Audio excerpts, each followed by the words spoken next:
fate of one displaced people collides with the fragile balance of another divided nation.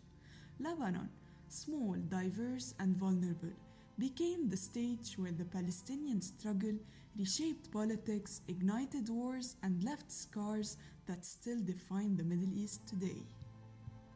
The story begins in 1948 with the Nakba, the catastrophe. Over 700,000 Palestinians fled or were expelled during the creation of Israel. Families carried keys and deeds to their homes, believing they would return soon.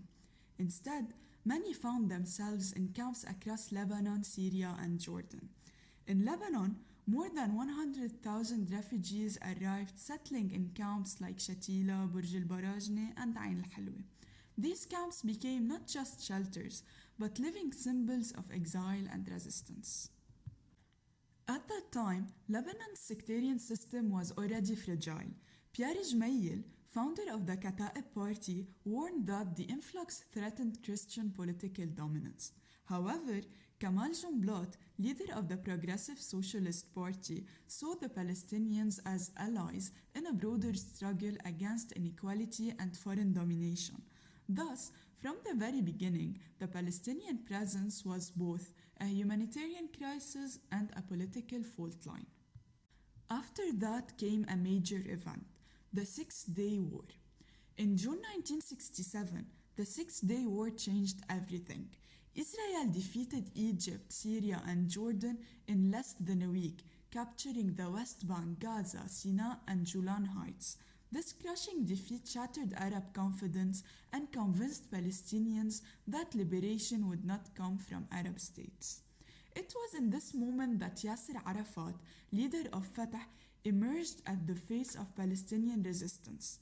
Arafat transformed the Palestine Liberation Organization, known as PLO, from a symbolic body into an armed movement. His charisma, military strategy, and ability to inspire made him both admired and feared. Then, in March 1968, came the Battle of Karame. In a small Jordanian town, Arafat and his fighters resisted an Israeli assault. Though military costly, the battle became a symbol of resilience. Karame turned Arafat into a hero and gave the PLO new legitimacy.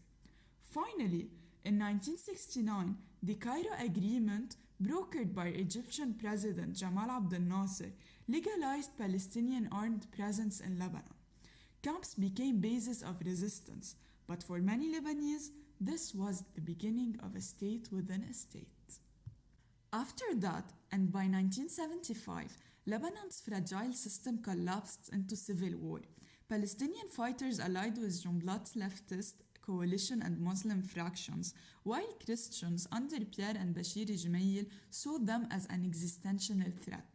However, the war quickly became international. In 1976, Hafez al-Assad's Syria intervened, sending troops to Lebanon to contain the Palestinian movement and assert Syrian influence.